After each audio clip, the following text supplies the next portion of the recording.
देना चाहिए। प्रधानमंत्री क्यों छुप के बैठे हुए हैं? प्रधानमंत्री को सामने आना चाहिए। अगर मणिपुर जल रहा है तो जनता कहाँ जाए? जनता तो अपने प्रधानमंत्री जी के पास ही जाएगी।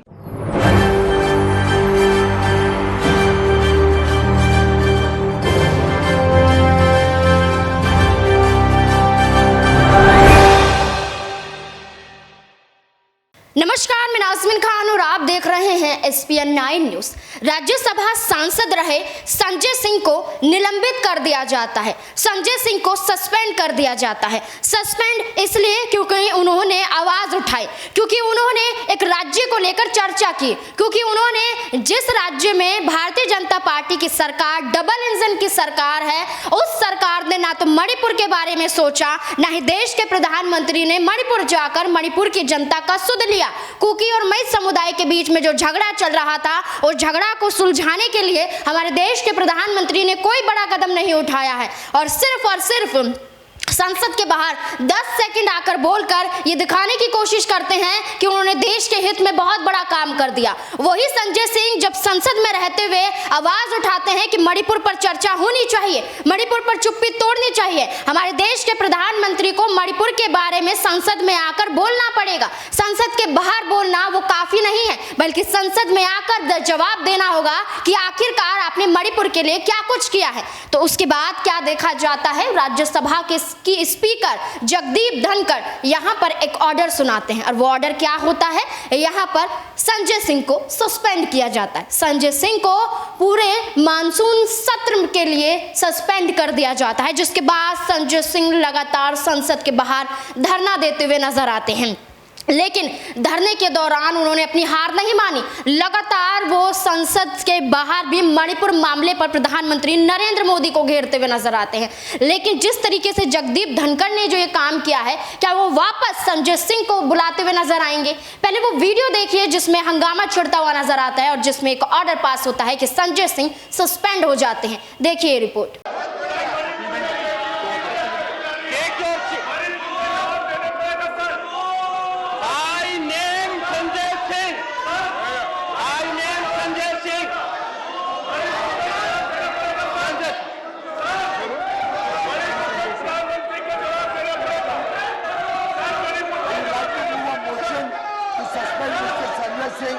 This kind of behavior coming into the hall and disturbing the house is completely against the ethics and rules of the house, and I would urge the chair to take the necessary action against Mr. Sanjay Singh.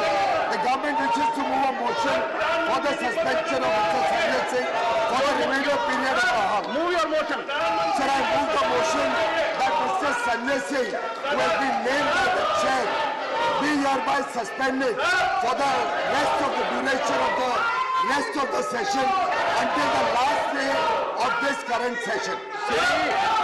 The motion is Shri Sanjay Singh be suspended for the entire duration of this session for having repeatedly violated directive of the chair. If the House approves it,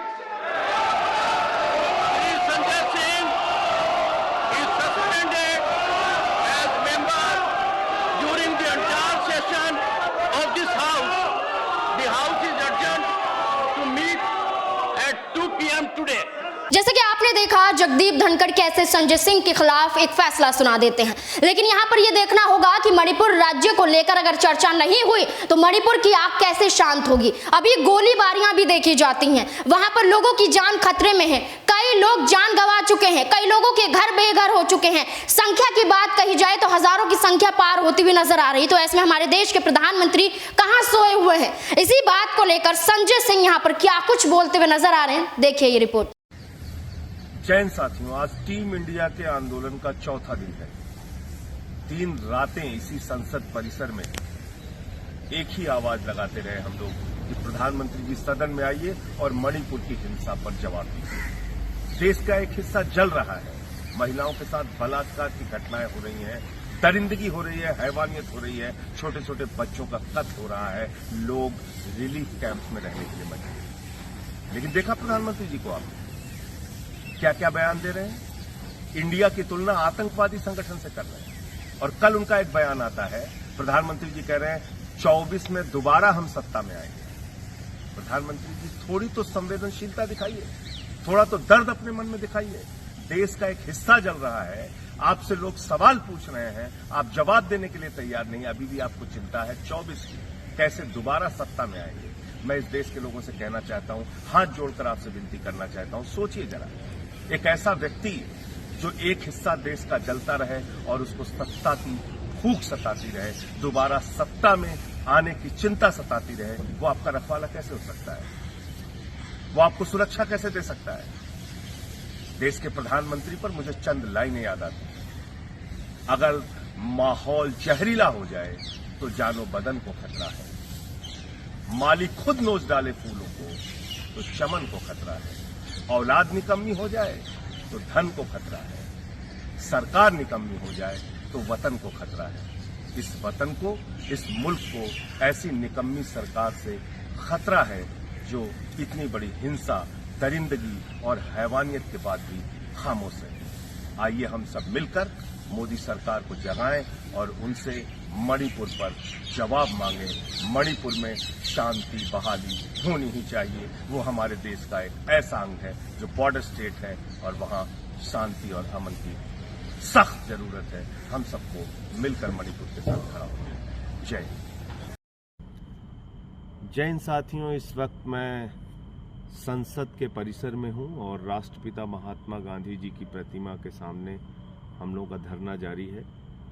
आज आपको पता होगा कि मुझे parliament से suspend कर दिया गया और सस्पेंड करने की वजह सिर्फ इतनी थी कि मैंने प्रधानमंत्री जी से कहा कि आप मणिपुर की हिंसा पर आकर जवाब दीजिए। और इस मांग को लेकर 3 दिनों से हम लोग 267 का नोटिस दे रहे थे। आज 27 लोगों ने 267 का नोटिस दिया था।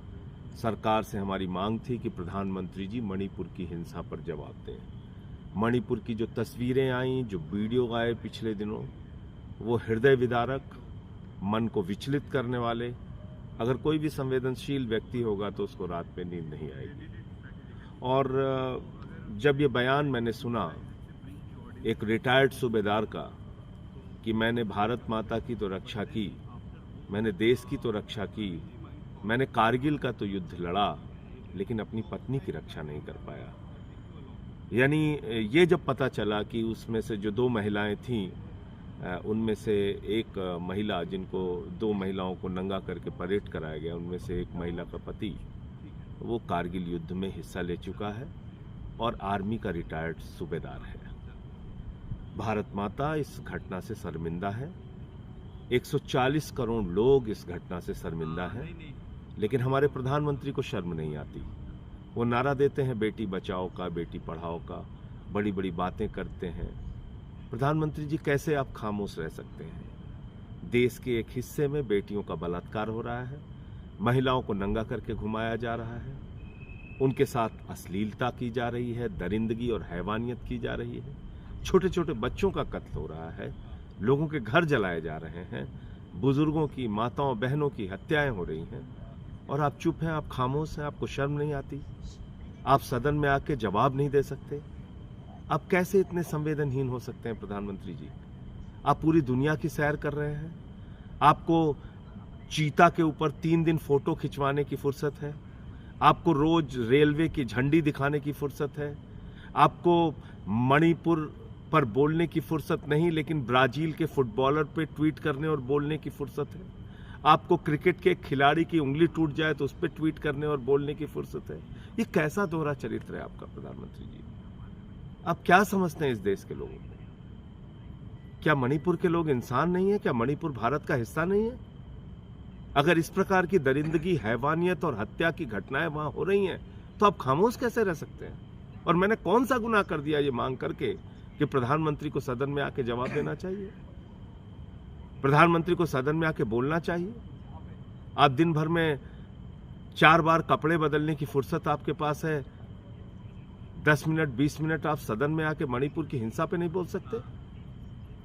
एक ऐसा स्टेट जो जल रहा है और आपका मुख्यमंत्री कह रहा है कि ऐसी सैकड़ों घटनाएं हुई हैं यहाँ पे नंगा करके महिलाओं को घुमाने की, ऐसी घटनाएं आगजनी की और लोगों को मारने की हो रही है, ये मुख्यमंत्री कह रहा है। तो मैं सबसे एक ही अपील करना चाहता हूं, अगर जरा सी भी संवेदना है आपके अंदर, जिस तरह से भी विरोध कर सकते हैं, मणिपुर हिंसा का विरोध कीजिए, मणिपुर की दरिंदगी और हैवानियत का विरोध कीजिए। कारगिल का वो योद्धा, वो रिटायर्ड सूबेदार आपसे सवाल कर रहा है, पूछ रहा है कि मैंने तो भारत माता की रक्षा के लिए कारगिल के युद्ध में हिस्सा लिया, देश की रक्षा कर ली, अपने पत्नी की रक्षा नहीं कर पाई। आज आप सबकी जिम्मेदारी है उस कारगिल के योद्धा की पत्नी की आवाज उठाने की। आज आप सबकी जिम्मेदारी है मणिपुर की बेटियों की, वहां के बुजुर्गों की, वहां के माताओं बहनों की, वहां के बच्चों की आवाज उठाने की। आप सबकी जिम्मेदारी है जो वहां चर्च जलाए जा रहे हैं, मंदिर तोड़े जा रहे हैं, उन मुद्दों को उठाने की। आइए हम सब मिलकर मणिपुर की हिंसा के खिलाफ अपनी आवाज बुलंद करें। जय हिंद। जैसे कि आपने संजय सिंह को सुना, उसके सीधे तौर पर अब ये देखा जा रहा है कि अब यहाँ पर जो सस्पेंड किया गया था, यहाँ पर जगदीप धनखड़ को अपनी गलती माननी पड़ेगी और संजय सिंह को वापस वहाँ पर सदस्य बनाना पड़ेगा। और अगर बनाते हैं तो सीधे तौर पर मोदी सरकार को वो चुनौती देते हुए नजर आएंगे। क्या कुछ यहाँ पर संजय सिंह के निलंबन को लेकर अरविंद केजरीवाल कहते हुए नजर आ रहे हैं, देखिए इस रिपोर्ट में। मणिपुर का मुद्दा चल रहा है, पार्लियामेंट चर्चा हो रही है, पार्लियामेंट में उस पे मैं पहले ही बोल चुका हूँ कि प्रधानमंत्री की बयान जारी करने की मांग हो रही है। देना चाहिए। प्रधानमंत्री क्यों छुप के बैठे हुए हैं? प्रधानमंत्री को सामने आना चाहिए। अगर मणिपुर जल रहा है तो जनता कहाँ जाए? जनता तो अपने प्रधानमंत्री जी के पास ही जाएगी। तो प्रधानमंत्री जी को सामने आके समस्या को समाधान करना चाहिए और संभालना चाहिए। अब ऐसे में संजय सिंह ने कहा, अरविंद केजरीवाल ने कहा, अब बात यहां पर सीधे तौर पर आ जाती है कि संजय सिंह अब वापस संसद में मौजूद होंगे। संजय सिंह यहां पर दहाड़ते हुए नजर आएंगे। और संजय सिंह की बात कही जाए तो यहां पर संजय सिंह को लेकर अरविंद केजरीवाल ने जो कहा है, अब सीधे तौर पर अगर संसद में मौजूद होंगे यहां पर, तो यहां पर चुनौती देते हुए मोदी सरकार को देखे जाएंगे। अगर संसद में संजय सिंह यहां पर दिखाई देते हैं, क्या कुछ होता हुआ नजर आएगा? क्या लगता है आपको इस पूरी रिपोर्ट को देखने के बाद कि संजय सिंह को वापस यहां पर जाना चाहिए, जगदीप धनखड़ को अपनी गलती का एहसास करते हुए माफी मांगनी चाहिए, और यहां पर जो मोदी सरकार को बचाने की कोशिश की जा रही है उससे कहीं ना कहीं अलग हटना होगा? क्या है आपकी राय इस पूरे मुद्दे को लेकर? कमेंट बॉक्स में जरूर बताएं। धन्यवाद।